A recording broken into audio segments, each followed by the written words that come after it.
Lucent का हम लोग ऑब्जेक्टिव कर रहे हैं फिजिक्स चैप्टर का। ये करते हैं, प्रत्येक क्रिया के बराबर और विपरीत दिशा में एक ही प्रतिक्रिया होता है, तीसरा नियम कहलाता है। जल में तैरना अगर कह देगा तो तीसरा नियम कहलाता है। कोई पिंड तब तक विरामावस्था में रहेगा जब तक कोई बाह्य बल उस पर कार्य नहीं करता है। ये कौन कहता है? तो ये न्यूटन बोलता है। बल की परिभाषा को किसके आधार पर व्याख्यात किया गया है? देखिए, एक बात याद रखिएगा, बल का परिभाषा जो हो जाएगा न्यूटन का प्रथम नियम से। बल का जो व्यंजन होगा वो दूसरा नियम से। किसी पिंड उस गुणधर्म को क्या कहते हैं जिससे वह सीधा रेखा में विराम एवं एक समान गति की स्थिति में किसी भी परिवर्तन का विरोध करता है? तो देखिए, जड़त्व का नियम कहलाता है।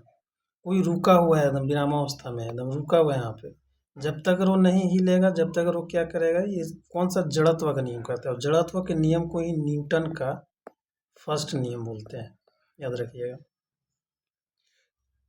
किस नियम को जड़त्व का नियम भी कहा जाता है? तो अभी तुरंत बताए थे हम लोग कि न्यूटन के गति का प्रथम नियम को ही क्या बोलते हैं?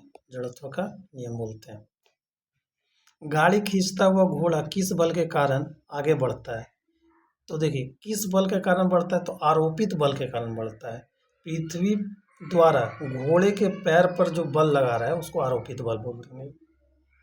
चलती हुई बस जब अचानक ब्रेक लगाती है तो उसमें बैठे हुए यात्री आगे की दिशा में गिरते हैं। इसको किसके द्वारा समझाया जा सकता है?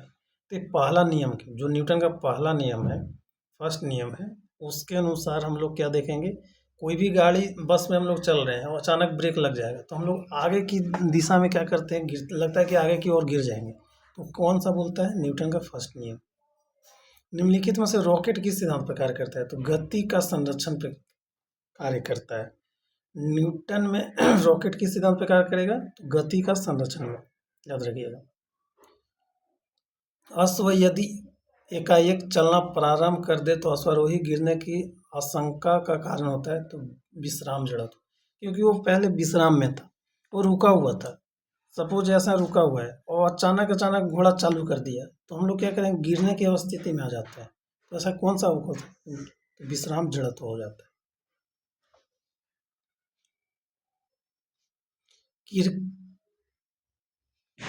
रोक